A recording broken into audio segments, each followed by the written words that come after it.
Am I the a-hole for kicking out my boyfriend's homeless friend? Original post. So my female 22, boyfriend 24, has this friend, female 25, who moved in 4 months because she had nowhere to go. Now, I don't mind having her as long as she respects our boundaries and rules around a house, but that's definitely not it.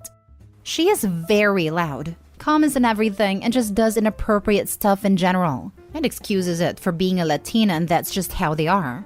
She doesn't help at all besides maybe cooking sometimes, but doesn't clean up the mess she makes, and she invites people over whenever she wants. She changes in the living room in front of us, literally took off her underwear, and I asked her to change in her room. But her excuse is that she was trying to feel like home and that she suggested I should too, as it will strengthen my bond with my boyfriend. I talked to my boyfriend about how I'm kind of uncomfortable with this whole situation, and he told me not to overthink it, and that she's just very unbothered and cool.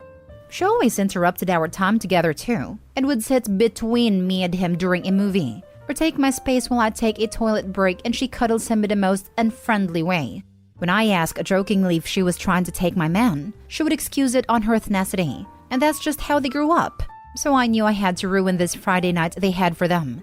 I went up to them and she was all over him as usual. I called my boyfriend, and when he was about to get up, she said how it was their favorite part, and that he could leave later. I insisted, but she kept pulling him. So I went and pulled him to our room, discussed how what she's doing is really upsetting and that I no longer want her living with us.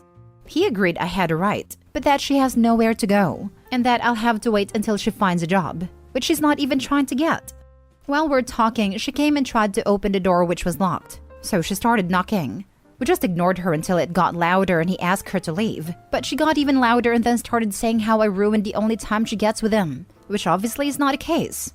I had enough at that point, but my boyfriend suggested he talks to her first, so he went and they took too long, like almost 2 hours. And I went to check on them, and heard her telling him he shouldn't accept someone who ruins a friendship as a partner, and that is a big red flag and that he should kick me out. But this place is actually my property that I inherited from my aunt, and at that point I knew I had to kick her out. I didn't even ask what conclusion they came up with, and waited in the living room until they came out, and I just told her to look for another place and gave her 2 weeks max.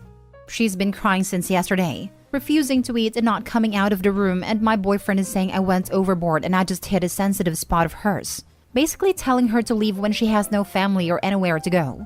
So am I the a-hole? Now for the top comments before reading the update. Not the a-hole. This is your property, correct? She has some nerve then to suggest to your boyfriend he kick you out. Well, she didn't know it was my property. I guess she assumed we rented that place. OP, what are you getting out of this relationship with your boyfriend? He moved his other girlfriend into your house. I can't believe you've given her 2 more weeks. I wouldn't feel safe around her, to be honest. I really think you need to consider the possibility that your boyfriend is cheating on you with this woman. Yeah, he is so cheating with her, or at least wants to. The changing in front of him in the living room would had me like, get out. The way he acts with her and stands up for her over OP, says he's banging her. Not the a-hole, but you don't have a homeless friend problem. You've got a boyfriend problem. I suspect he may be building her an art room. Not the a-hole, but you should kick your boyfriend out too since he has no respect for you. They're both freeloading off of you and disrespectful as hell. Start the eviction proceedings. This right here. OP, please evict them both ASAP. Your boyfriend is arguably worse than she is. Now for the update. Thank you everyone for the advice and helping me open an eye on the real issue. It was past midnight when I posted that, and my life literally took a 180 degree in less than 24 hours. It has been overwhelming, and I didn't expect this would reach many people. The comments were like a slap in the face I really needed. Apparently, I was too blind. Yeah, I guess my boyfriend isn't who I thought he was. He has been trying to give her food, trying to calm her down, and literally took a day off from college and work. He goes on Sundays too, which he never did for me. And he never even get days off from his classes unless really necessary with proof, nursing. So I don't know how he managed to get a day off. I really wanted to make sure it is what it looks like before deciding my next move. I prepared lunch way before Tom and asked him if he was around for lunch. His response? I'm trying to get her to have breakfast and you're talking about lunch? You're becoming unrecognizable. Yeah, I didn't know what to reply. So just ask again, but he said we can have lunch together if she's willing to join us. as it is rude if we eat without her. At this point, I felt like crap, to be honest. I'd asked him why she was so important that he cancelled all his plans just to support her emotionally, which I never did when I went through things myself. But he just left like that. So I invited my guy friend over, which he doesn't like, and I explained to him our situation and just asked him to be comfortable. I didn't want to do the cuddling stuff like them because we didn't break up yet at that point, and it was weird anyways because we don't usually. My boyfriend never realized someone was over until he came to take food. He saw us having lunch together and he just gave me a look, said hi and was going to take some for themselves until he realized it was a creamy rice casserole, which his friend doesn't like. And yes, I did that on purpose, and chicken roast with some sides. And he literally glared at me and said, "You know she doesn't eat that." And I just replied, "Well, it's not her who I made this for." Then he threw the plate, started shouting, asking what the heck was wrong with me and that he wishes he never dated me. It was so scary my friend got involved. They got aggressive, and I just asked him to leave with his other girlfriend, which he replied with, "Oh, so you're replacing me that fast?" But I told him he was the one who has replaced me a long time ago, but I was too dumb to realize. He actually moved in fully when his friend came, and colleges here do provide dorms. But of course, it's not like she can live with him. And I couldn't care less anymore. Also, no legal action is required for someone you haven't signed papers with where I live. They were just guests. So I packed his things for him, which aren't a lot, and left it by the front door. He came crying and apologizing, and acknowledging what he did was wrong and just other BS I didn't want to hear because the damage was already done. My friend was of great support, and he dealt with everything else as I cried my eyes out in my room. And that sums up how I went through my first heartbreak. It was my first relationship and I did love him. But I guess I can watch, eat, and do anything now without catering to anyone's needs. I'm changing the locks tomorrow morning, and we're ordering fried chicken. Apparently a proven heartbreak remedy by my friend. And although her excuse was bringing up her race, I know better than that. Thank you all for your support. Dude was sleeping with that girl 100%. What a freaking dum-dum. Now both of them can be happily homeless. Lol. If he was sleeping with her already, it was definitely going to happen sooner rather than later. His friend overplayed her hand. The dummy just assumed the place was in his name. I didn't think about the possibility that Opie had the power to kick the both of them out. It seemed like the general plan was for Opie to leave and for the boyfriend and friend to shack up together. Then they could claim to their friends that it was because Opie was so awful they sought solace in one another. All the time ignoring that Opie owned the place. Something I doubt the boyfriend told a friend. This might also belong in the entitled people forum because damn, the ex-boyfriend of Opie really thought that Opie would house the potential side piece and him for nothing? Just damn. Of course he's crying and apologizing now. He just realized he may literally have screwed himself out of the house at home. He thought he was such a catch that Opie wouldn't dare break up with him and would let his side piece continue pushing her out. Hope the side piece is worth homelessness. Opie realized she needed to return this catch to the sea and did exactly that. Next story. Am I the a-hole for moving out because I don't want to help my boyfriend out with the rent? Plus mini update. My boyfriend, 26 male, and I, 24 female, have been together for 3 years. We live in New York City, and he makes over $200,000 per year while I'm studying for my master's in social work and have no income. Right now, I'm doing an unpaid year-long internship 3 days per week as well as classes 2 days per week. It's rare to get a paid internship in social work, plus internships are mandatory. I spend 12 hours every day either working, studying, commuting, or in class. My only free days are on weekends, so I have no time for a paid job. My mom helps me financially by paying for my Metro card and healthcare expenses, but everything else I rely on loans. Before I moved in with my boyfriend, there was a roach infestation in my apartment, so I'd stay over at his place a lot. My lease was ending soon, so he asked me if I wanted to live with him. At first, I joked with him that his living standards would go down since I can't afford a nice place. But he insisted on paying the rent until I finished grad school. Then we would split the rents based on income. I originally wanted to live in a cheaper place in Queens or Brooklyn, but my boyfriend likes his current place and insisted I move in since he would be the one paying the rent. So I moved into his $5,000 per month luxury condo in the city this August. All of a sudden, my boyfriend recently started asking me to pay half that rent, $2,500 per month. I was confused because he was the one who wanted to pay the rent in full.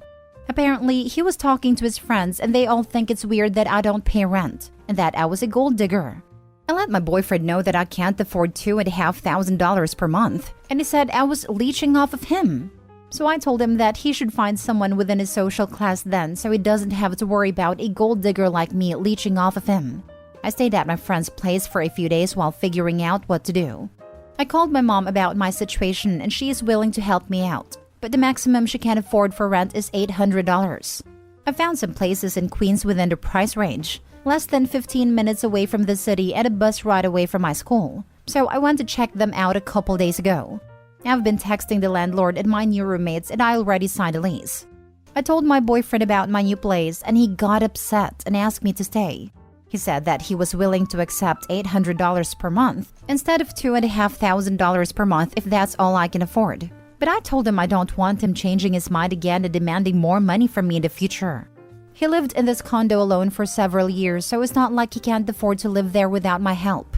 I wouldn't mind splitting rent with him, but I would have to live in a more affordable place outside of Manhattan like I originally wanted. Apparently, some of our mutual friends think I'm being unreasonable for moving out, instead of talking to him and staying by paying the amount I can afford in rent, and that I shouldn't have let him pay my portion of the rent. Now for the top comments. Around he fooled and out he found. Not stay whole. It is refreshing to see someone just up and say, nope, that ain't gonna work, and then promptly exit the crappy situation and take care of things. The audacity to suddenly demand a cool $2,500 after you had an agreement, knowing you had previously suggested moving somewhere affordable and he insisted, because his friends hurt his ego while grossly insulting you. Make him seem weak-willed, thin-skinned, self-centered, kinda manipulative, and a terrible negotiator.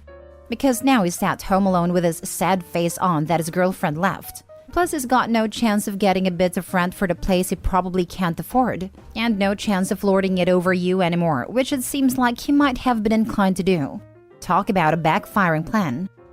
For real, if he got convinced by his friends she's a gold digger when he was the one who insisted on you moving in without rent, and suddenly asking for $2,500 per month? He knows you have no source other than loans and did all this. Not the a-hole. Not the a-hole. They think you're being unreasonable? That's rich. He literally convinced you to move into his apartment, turning down your offers to find a cheaper place so you could contribute. The fact that his friends see you as a gold digger and don't appear to know the full story that you offered to pay and to find a cheaper place and he insisted otherwise is also a red flag to me. It makes me question how he talks about you to his friends. Definitely not the a-hole, and I would question why you would want to date someone who is so easily influenced by his friends' uninformed opinions of you. Seriously, he needed to tell his friends, you don't know her? She's not a gold digger. I'm the one who asked her to move in, and that I would pay the rent until she finishes grad school. The fact that he didn't is probably because he partially believes them. I'm with Opie. He moved the goalposts twice already, and is messing with her life. She should keep her independence. Update. Yes, I did dump him. I blocked him and his idiot friends and everything. My friends also blocked him since he tried to contact me through them. I'm going to enjoy being single and never relying on a man financially ever again. Now for the last story. Am I the a-hole for not allowing my daughter's mother to walk back into her life as if nothing has happened? My 19 male used to be in a relationship with my daughter's mother, Ashley, 19, through high school. We didn't use protection as she told me she was on birth control. I know now. Very stupid on my part. Her parents moved so she had to move high schools. She broke up with me, and I hadn't heard from her until 2 years ago when she showed up at my house with a newborn. She told me she was mine, and said she didn't want her and that she was giving up her parental rights. My parents went mental with me, obviously. Fast forward 2 years and we have had a paternity done. Confirmed that I'm the father. Got her parents involved who didn't even know that she had a baby. And been to court and been given sole custody of Leah with the help of my parents. Her parents wanted nothing to do with Leah, so custody wasn't an issue. My parents have been brilliant. And now I am legally an adult. Sole custody has been given to me. Now, Ashley wants to meet her daughter. I have said no for now as I don't trust that she's not going to walk away again when she gets bored of Leah. I'm not ruling it out at all, but I don't want to put my daughter through losing her mom again. I asked my caseworker and she said after speaking to Ashley that she wasn't convinced she really wanted to have a daughter either. She made it seem like she thinks it would be cool to have a baby, which is not the reason for getting in contact. My caseworker and lawyer have both said that I am under no obligation to allow her back into Leah's life as she signed her rights away, and so did her parents. I have explained how I feel to Ashley and why I said no, but she called me an a-hole. Her friends have also been calling me an a-hole around my college. Ashley doesn't go to my college, but now everybody knows what happened from her friends. Some people didn't even know I had a child before all this. I just want to know if I'm an a-hole. Not the a-hole. Putting your child's needs over the absent mother is the right thing to do. Exactly. Leah is a toddler. Right now, her biggest needs relationship-wise are stability and desire to be present. Mom can want all she wants, but unless she's willing to be a stable, happy presence in Leah's life, then it's better for her that her mom is absent. I got confused with the first paragraph, but if Ashley walked out on Leah, then yes, you have every right to doubt her. And the fact that she told her friends about your situation and put people against you? That sucks, man. Zero maturity on her part. If Ashley really loved Leah, then she should have kept things between you two and been patient. Sorry, when I wrote the post I was angry and it all just came out. Ashley walked out on Leah and signed her rights away. She describes Leah as a cancer sucking the life out of her to her friends. I know I am biased as she is mine, but I don't know how anybody could describe a baby like that. She describes Leah as a cancer sucking the life out of her to her friends. Not the a-hole. Don't let Ashley back in your life in any way. That right there, that's not the sign of someone ready, willing, or able to parent, much less be a good human.